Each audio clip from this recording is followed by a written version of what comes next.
Now what will it be? Death or exile?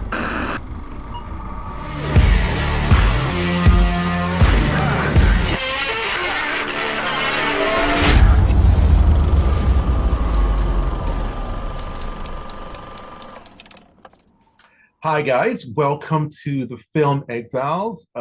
Today it is my pleasure to bring to you a heartwarming story and one of the great things about being a movie lover, and it's an interview with Amanda Maud.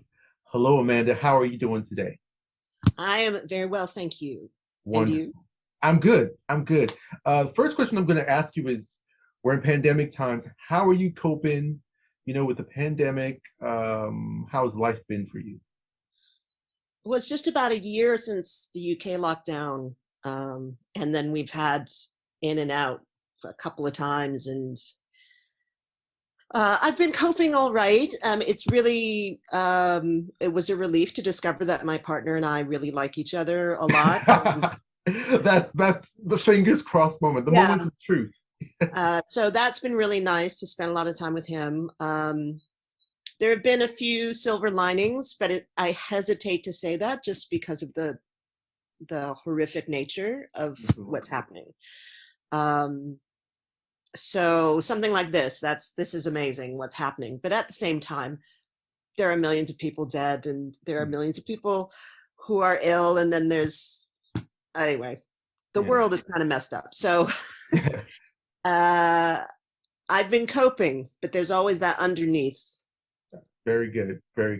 And we're glad that, during this time of a little bit of crisis, anxiety, everything is not, normal, quote unquote. We have great stories like this. And for those who do not know, Amanda's part of Zack Snyder's Justice League. It's the biggest movie in the world right now.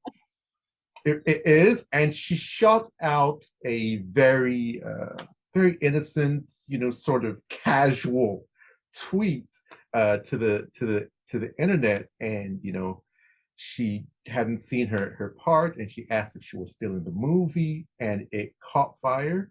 It touched a lot of people's hearts because you are part of a lot of people's favorite parts of the movie. So everyone was just like, you haven't seen it, like what's going on, like you're in it. And there was this, outpouring of love from the fan community and the film community. So how has your experience been engaging with these people on the internet in this way? It's been unparalleled and wonderful and surprisingly wonderful. There's a lot of toxicity out there in the internet, and coincidentally last week I didn't go on social media for a few days because there were some bad things happening here. Yes.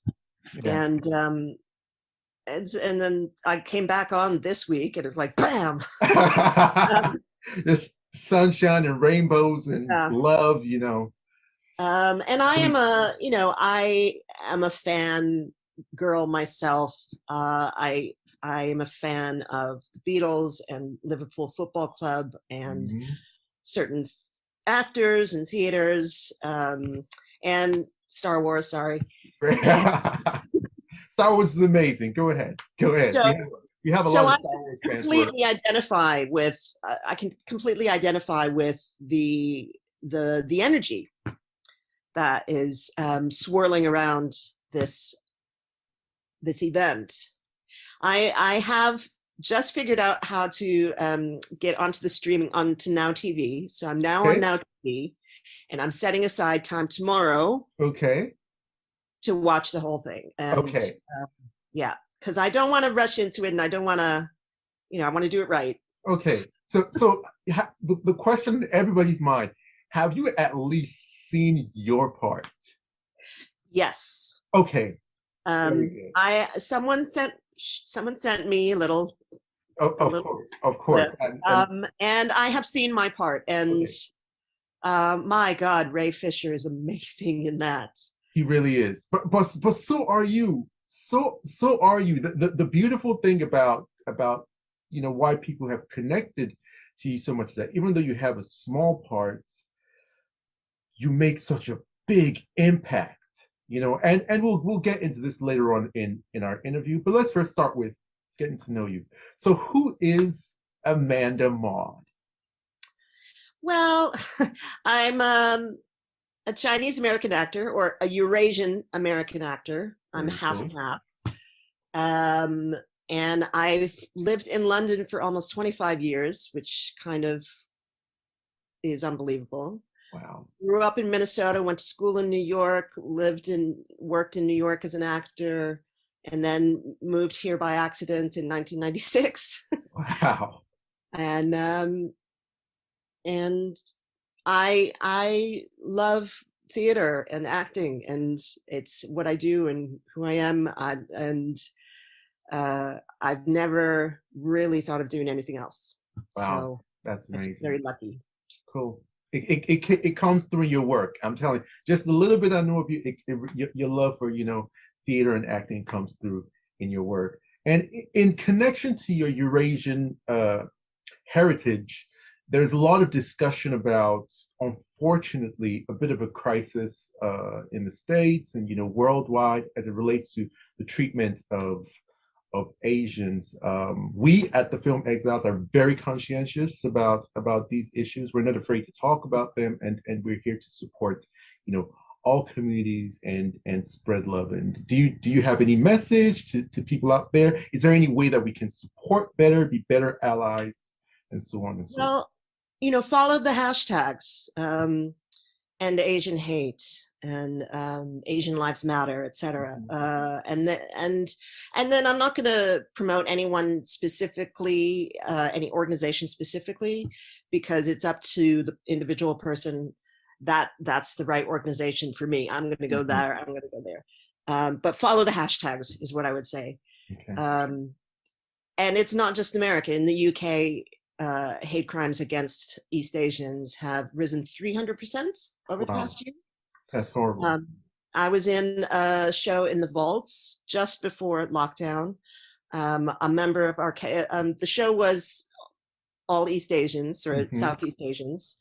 One of the members of our cast was verbally abused. There, across the hall in the Vaults, there was another show of East Asians and Southeast Asians, and their cast was consistently abused. And this was leading up to lockdown. It was already happening, and it's pretty horrific. I guess I'm using that word a lot, but that's the way it feels right now. So well, we're here to support you, and we encourage people to use the hashtags, stop Asian hate, and get in contact with societies. And I think one thing I preach to people most of all is that a lot of times the way you can stop these things is through your personal conversations and interactions with people, because we let a lot of things slide behind closed doors. And I think that's where a lot of people who don't know where to help or how to do a big grand gesture can do it on just a very, very sort of intimate and small level. So from there, let's move on in our conversation. And first question I have for you is, of all the things that you could be in this world, why did you choose acting? I'm gonna say something cliche. It chose me. I love it. I have performed since I was a little girl.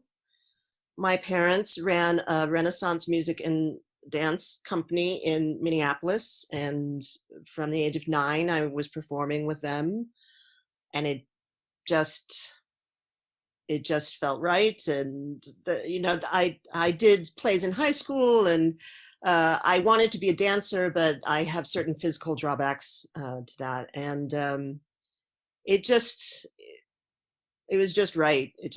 I can't imagine being anything else. Well, we are glad that that acting found you, because we're blessed by what you put on the screen. Okay,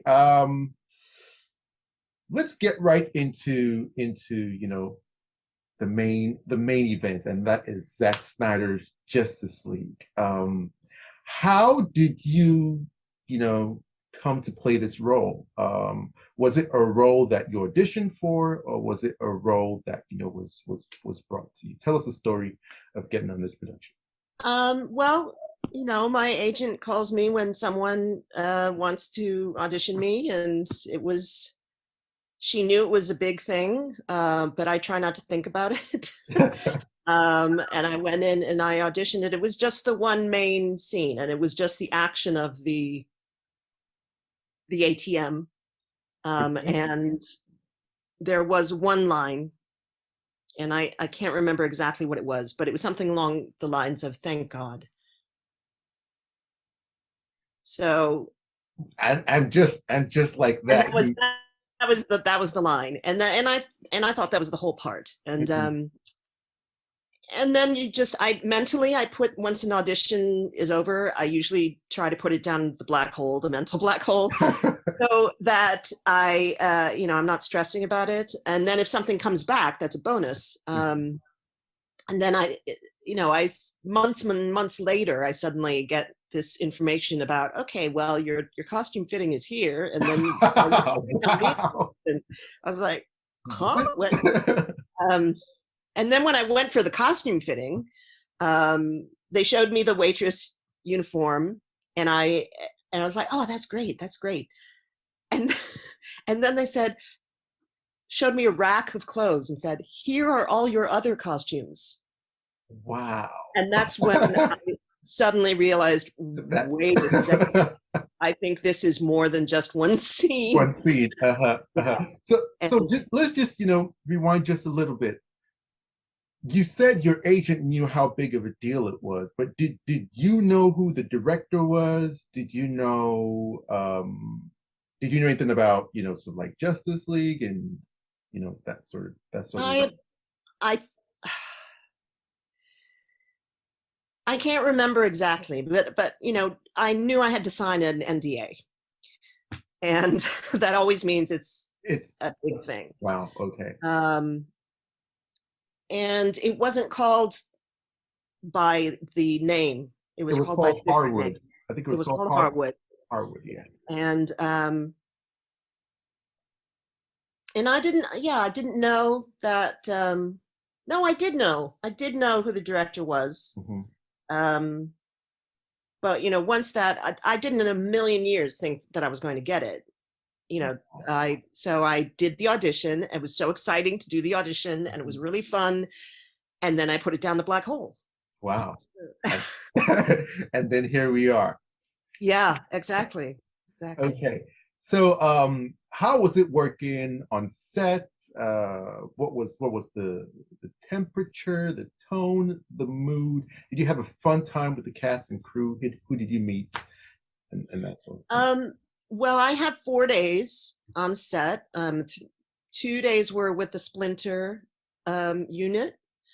And the director for that unit was Clay Staub, and he was amazing. He's very active on Twitter, and he engages. He was just the friendliest, most encouraging guy, and also a great director, because he let me improvise my rear end off. Wow, very cool. And but also would guide me through certain things, like the apartment sequence. He was really guiding me through that, and helping me get to where it needed to be. Okay.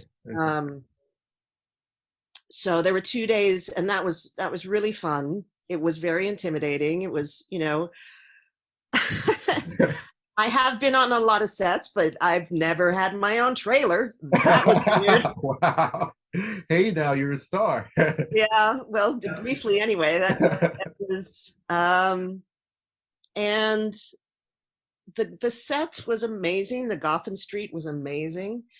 The diner set was, the food that they chose to have on the tables, everything was really, I kept on trying to memorize where everything was for continuity.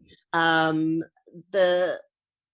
I did honestly feel like I was walking down the street in New York at one point. Wow. There's a bit where I give some money to a guy playing the guitar, and as I was doing that, I felt like, wow, I could be in the East Village right now. So there was joy in that.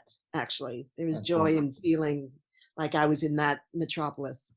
Well, you know what I mean, in Gotham, not yes, but it's modeled after both like Chicago and New York. So, you know, so my question is, with all these elaborate props and the set design, and does that help you as an actor to sort of get into the role? How does that help your process?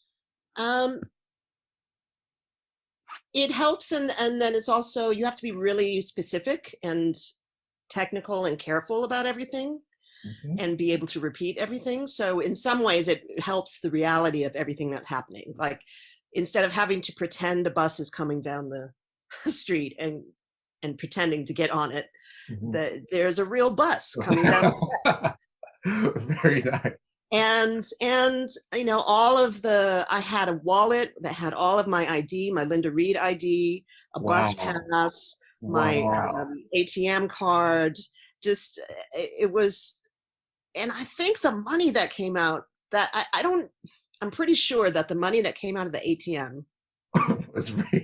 It wasn't real. I don't think it was real, but man, at least it was for a second. It wasn't, because it didn't look like fake money. I was like, that's hilarious. That's hilarious. So, like and there was a big difference between the Splinter set and the main set, and the Splinter unit and the second unit and the main unit. And you know, it got more and more technical as it got bigger, if you know what I mean. So on the main set, when we did the night shoot, that's the main scene. That with the crane shots and the rain effects and the lighting and the my heart was pounding. Wow. And I was really afraid that it would be picked up by the mic. I was afraid I was going to pass out, and I just had to get myself together, because it's like, this is millions and millions of dollars. You cannot delay this project. Wow. You got to just don't mess up. Do not mess this up. And you didn't. And I didn't. You know, it was a relief. So did you happen to meet Zack Snyder, the director, or? Yeah, he directed the night shoot.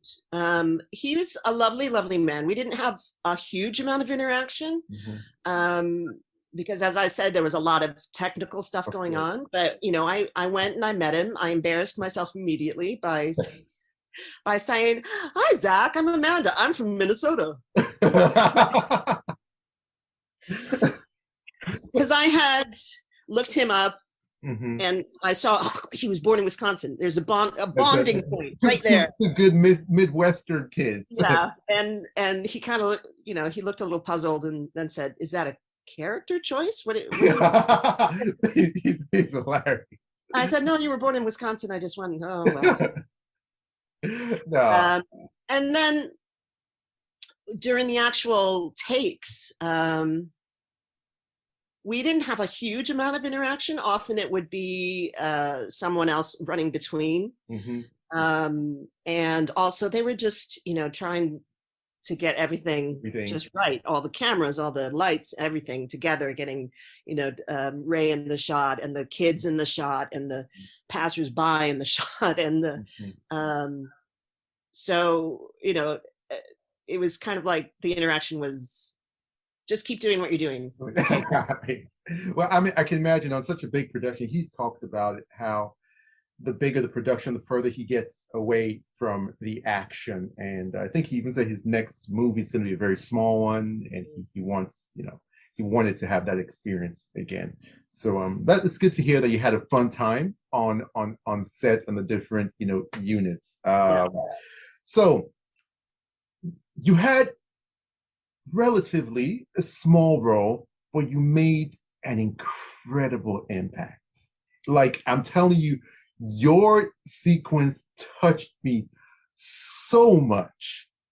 And the thing that comes to mind is that you had two major challenges. One, as I said, you have a short amount of time. And then also, you do not have speaking lines per se. So how was it as an actress overcoming those challenges to execute this wonderful performance? What was that like for you? Well, thank you for saying that. It was wonderful. I had no idea the impact it was going to have.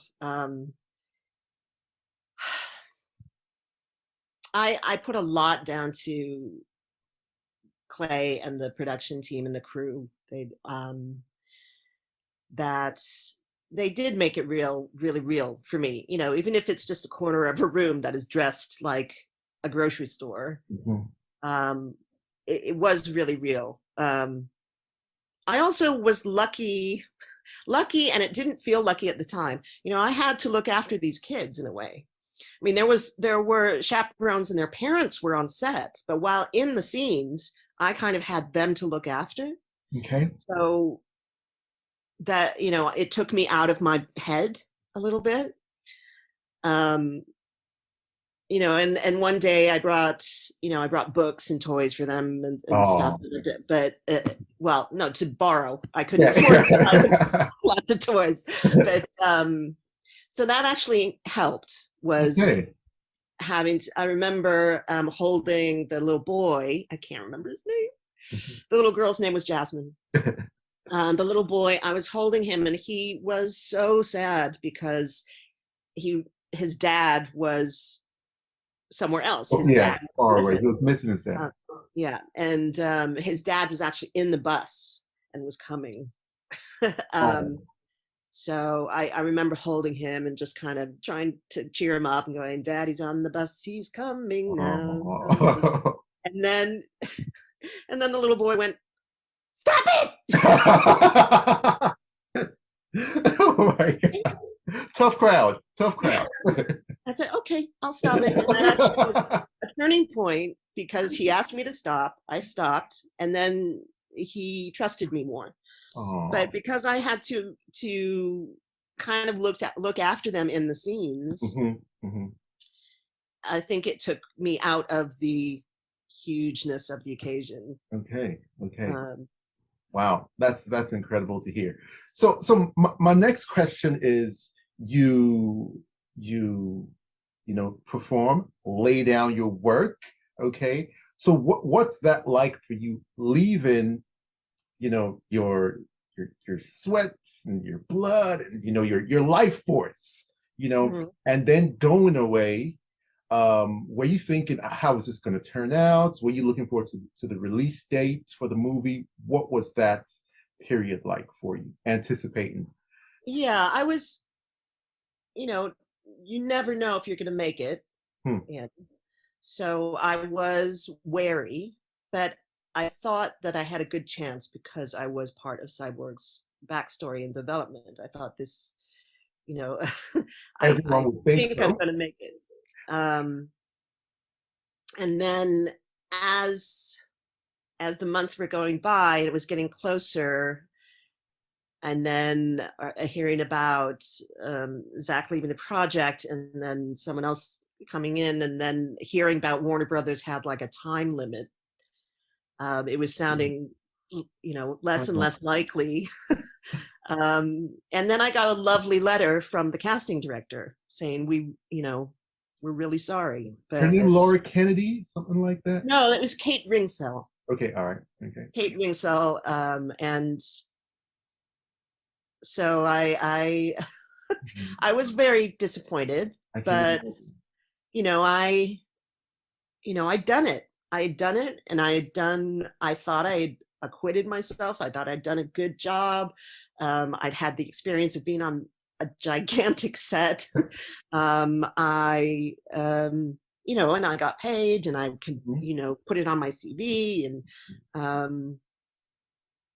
it, I could take it like a little ball of warmth with me. Like I did that. Yeah. Okay. So I mean, I'm sorry for that experience. That that doesn't sound good, at all. So when the movie came out in 2017, Mhm. were you curious enough to check it out, or Well, I went to the cast and crew screening. okay, I okay, know some people that were cut out that didn't go um, I can imagine. because it was hard. Yeah. But I love Wonder Woman, and Okay. I wanted to see the movie. Okay, fair enough. Um, so I went with a friend, and there was a certain point where it was hard because I was like, "That's my set. Oh, That is the street. That is yeah. it right there." It felt like it was so close. Like guys, just move the camera. Just Yeah. I'm on the other side. And it was what it was. I'm not going to make any comments on it. But even then, it felt like something was stirring about, well, there was already a rough cut going, Mhm. Yeah. that the Snyder Cut was already a thing. Maybe That's not it. in those words, but All right. there was So, already talk about it, I think. so that's a perfect segue into its next question. Did you hear about this fan mounted campaign? What time did you hear about it, and what was your knowledge, and then your sort of emotional connection to it, if there was any, so to speak? Um, well, you see stuff on the internet, and every so often I would see, oh, well, that's interesting. Every so often I would check and see if maybe my scene had been leaked or something. Like, no, that's not it. But I think I once searched cyborg mother Mhm.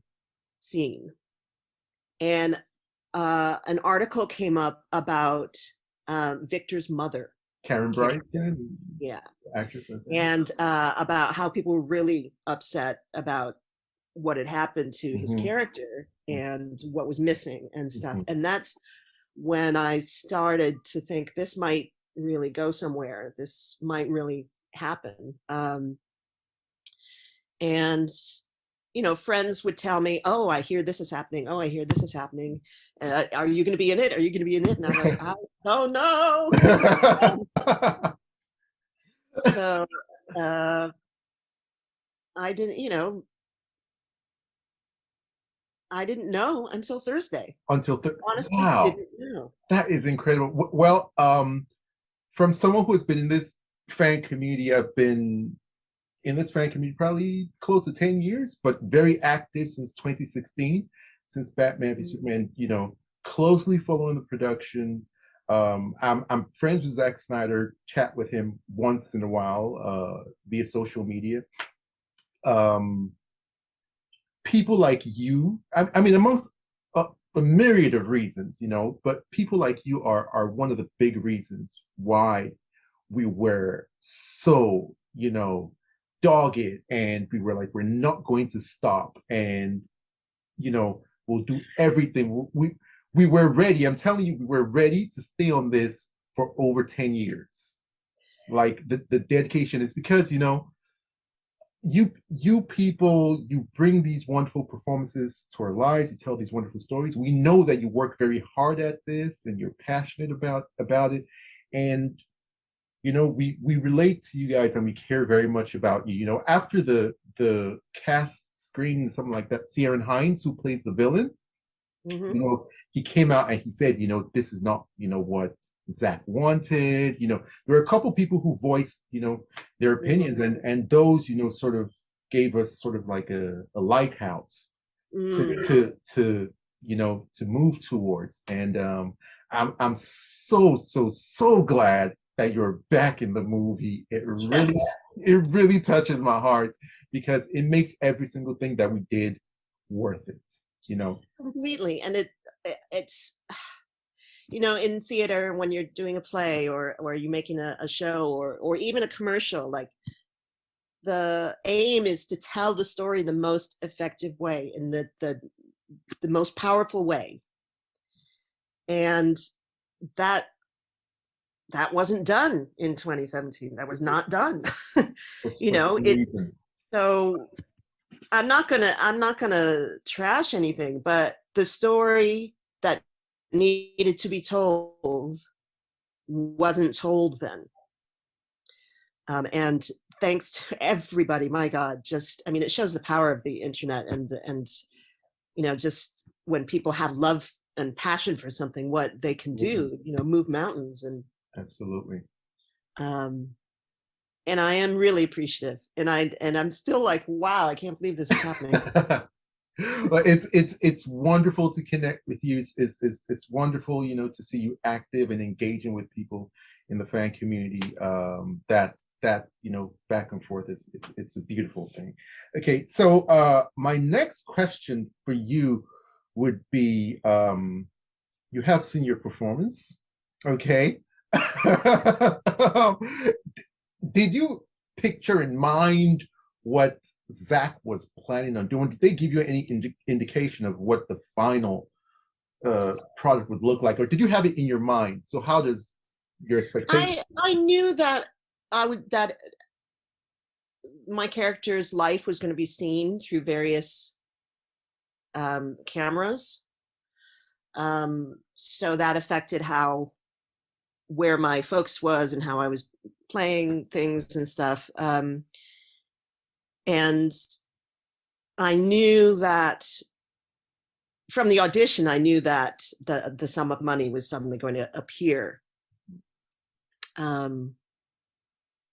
But it didn't all come together until that night, actually, when it said on the screen, "You have won the lottery," blah blah blah. Because a stimulus there's check. something inside me. I'd been going, you know, would she really just take that money and go? I mean, if it was a mistake, was she really going to take it?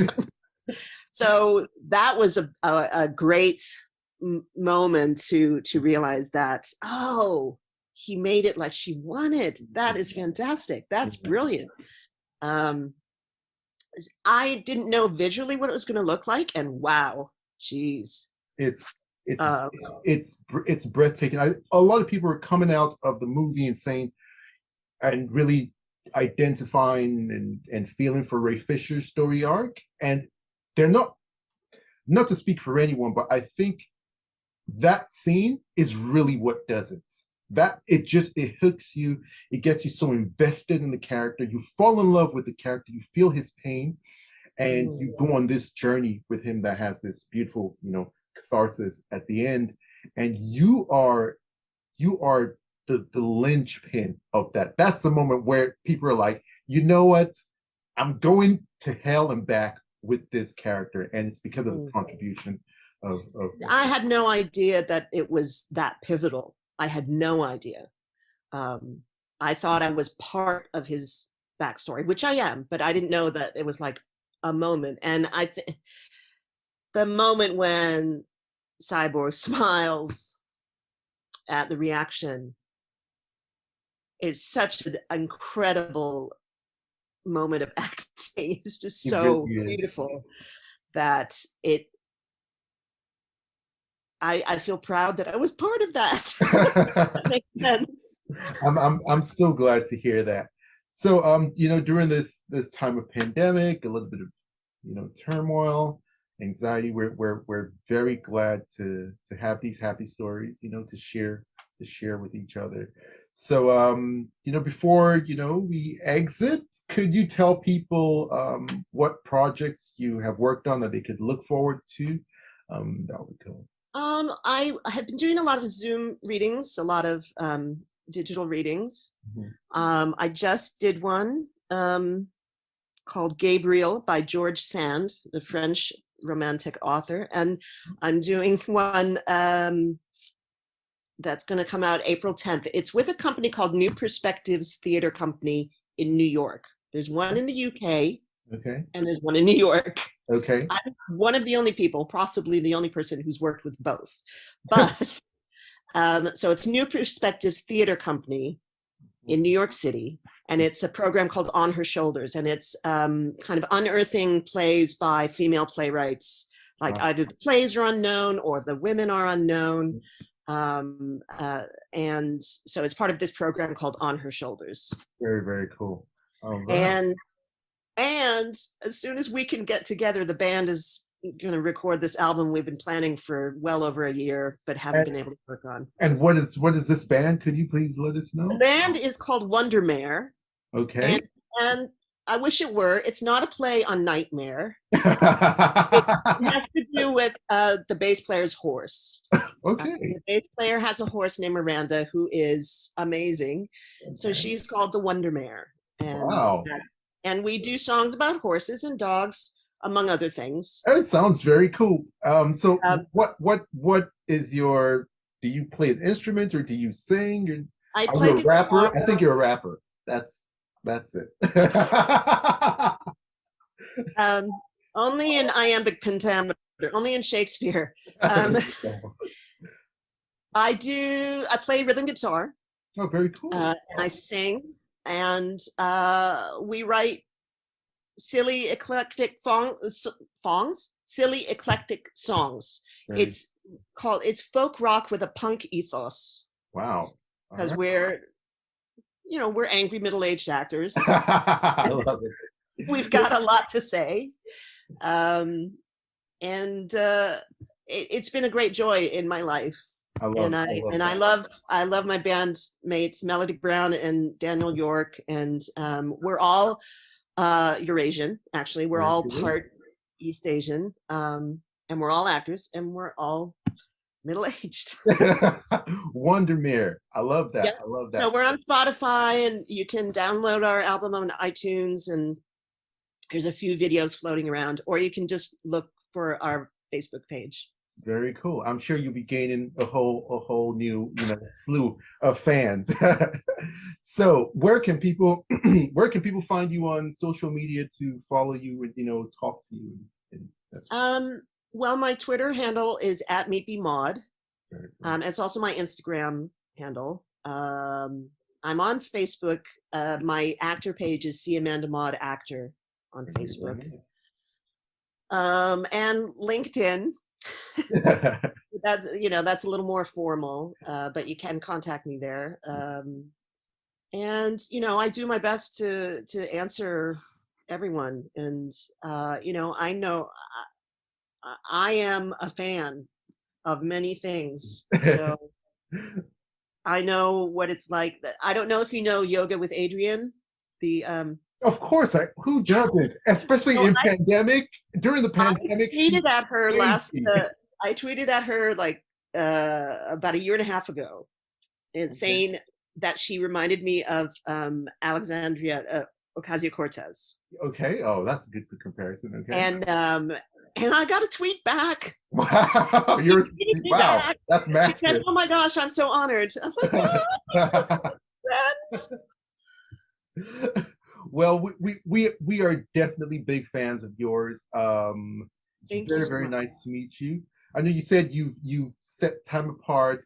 You've got your subscription to see the movie, so we're looking forward to hearing your review about the whole thing. Personally, spoiler free, I can tell you it is a stunning piece of work. It's like if Lord of the Rings met superheroes. It is epic. Wow. At the same time, it's very powerful, very emotional, and I was moved to tears several times. One of those times was your performance. Thank you so much. I didn't want to make anyone cry, but I did. But I did in a good way. Good way. Happy tears. Happy tears. Okay. Oh, wow. So it was very, very nice talking to you today. We are the Film Exiles. If you're listening to this interview, you can find us on Twitter @the Film Exiles. We're also on the various social media app @the Film Exiles. It's nice to meet Amanda. We look forward to talking to you in the future again. And goodbye, guys. Stay exiled.